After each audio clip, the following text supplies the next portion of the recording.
This is Conversations with the Golding Group. I'm Pritchard, and we're here today with Kyle Golding, the Chief Strategic Idealist for the Golding Group. Thanks for joining us, Kyle. Certainly. So, you talk a lot about integrated communications. You talk a lot about business process management. They seem totally different terms. How do you define them? And then how do you bring such seemingly disparate pieces together? Great question. So first, business process management, BPM. It's the internal structure, everything that goes into making decisions inside a business. It's the information comes in and then it flows back out, and how it's managed along the way, effectively, efficiently, hopefully, is BPM, business process management, which is not the sexiest thing in the world, but it's highly effective because it creates efficiency in your organization. Of course, communication integration, everyone understands communication, but integration is where technology's brought us in 2017 and beyond, is that we can tie all of our communications, internal, external, one-way, two-way conversations together and make them work effectively and efficiently as a whole overall brand voice. So whether it's traditional print, TV, radio, digital channels, social media, customer service, internal training, all of these things, and a newsletter, all kinds of things like that, when they're integrated together, when they're working cohesively to convey your brand message to your target audience and to your stakeholders, it's more effective. So these are external and internal things, but they cross each other, and this is where a lot of people lose the value of information. And for us, it's all about keeping the value of information and creating new value out of it. So marketing is a two-way conversation. It's putting information out into the world, but receiving information back from your audience. The people that you're targeting are going to tell you what they like and dislike about your offering and the way you're offering it to them. So they're going to pay attention better when the channels are correct and the message is correct. They're not going to pay attention when you miss the mark. If there's something about it, they like everything but this aspect, whether it's price, method of delivery, customer service, etc., they'll inform you, they'll tell you. Advertising is a one-way conversation. Advertising is just standing on a street corner and shouting out, "We have a product, here's where it's at, here's the price of it, go get it." That's one aspect of communication. The second aspect, the marketing aspect, is learning from the effectiveness of that advertising and what it tells you to understand your audience. Where people fail and where we try to make them work really well is to take that information back in internally and inform everyone in the business process chain as to what the audience is demanding. What happens sometimes is everyone gets siloed into what they do inside an organization, and they focus on it. Accounting focuses on numbers, engineering or manufacturing focuses on the building of the product, the C-suite is focusing on managing cash flow and keeping everyone happy, HR is focused on employees. All these things are happening. Marketing is supposed to be, as far as internally concerned, taking the message out to the world. If the marketing team is bringing the message, the feedback back in and informing engineering that the size is wrong or the colors are wrong, informing the accounting department the pricing structure is wrong, informing the C-suite that the delivery method is wrong, customer service is failing, even when they think it's doing well, maybe they've even spent time and money on customer service and it's still failing. If they know that and understand that, they can improve their internal efficiencies and do better. Once you do better with your internal efficiencies, when you're more effective, you lower costs. That's an opportunity for profit. Absolutely. Two ways to generate profit, right?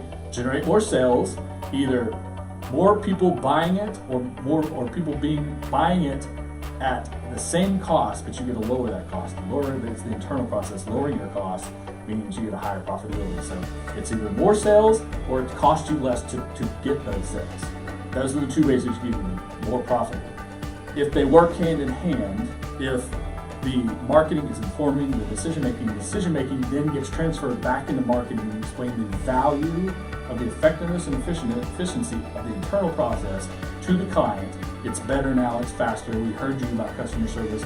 Whatever the weakness it was that you can address or pump up your strengths, however you approach them both at the same time, ideally, to make you and put you in a better position in the market, explains value and gives a value proposition to your potential customer and clients.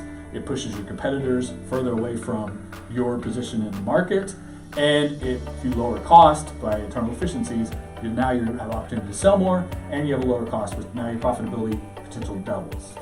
Social media promised from the very beginning to be that very two-way listening, feedback. That's social in social media. Social. And yet so many companies fail to realize that part of it and use it as a trumpet, if you will. What you're talking about is really delivering on the promise of social media. Absolutely.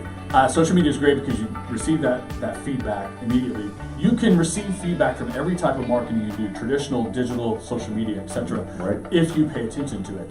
It's the mindset of paying attention to what the audience is telling you and literally not trying to cram it down their throat. It's about creating relationships with your customers and clients and learning from them as much as you try to inform them about what is unique and specific about your product or service, how you solve their pain, how you make their life better. It's a mindset of learning from them and not being so set in here's how we do things, Right. but it's instead being focused on we do things that the customer and client wants us to do and is more effective. Obviously, we wouldn't do it if it raises the cost and it makes us unprofitable, but if we can lower cost and provide the audience that's demanding it what they're asking for because we listened, then we're going to be even more ingrained in there. We're going to have more brand loyalty. We're going to have more repeat sales. They're going to be brand ambassadors for us, etc. But we have to have the mindset of our audience can tell us how they want to do business. But it's not a knee-jerk reaction. This is very measured, and a lot of it has to do with the preparation you put in on the front end, correct? With a well-developed strategy and plan going into a market, understanding the position, understanding your strengths, not going places you're weak, avoiding audiences that are not going to react to you well or not at all, having that focus, having that strategy, having that plan in place does allow you to make small incremental moves. When this is being more effective, you go over here, things are being less effective, you take time and money away from them and put them in the places that are effective. But it's not just effective as in clicks on your website or how many followers you have on your Right. Instagram. It's about interaction, it's about engagement, it's about conversion. They have to say, I understand what you do, I value what you do, I'm now going to the place where I can make a transaction. You receive my money, I receive your goods and services, and we have a equitable exchange that is good for both parties.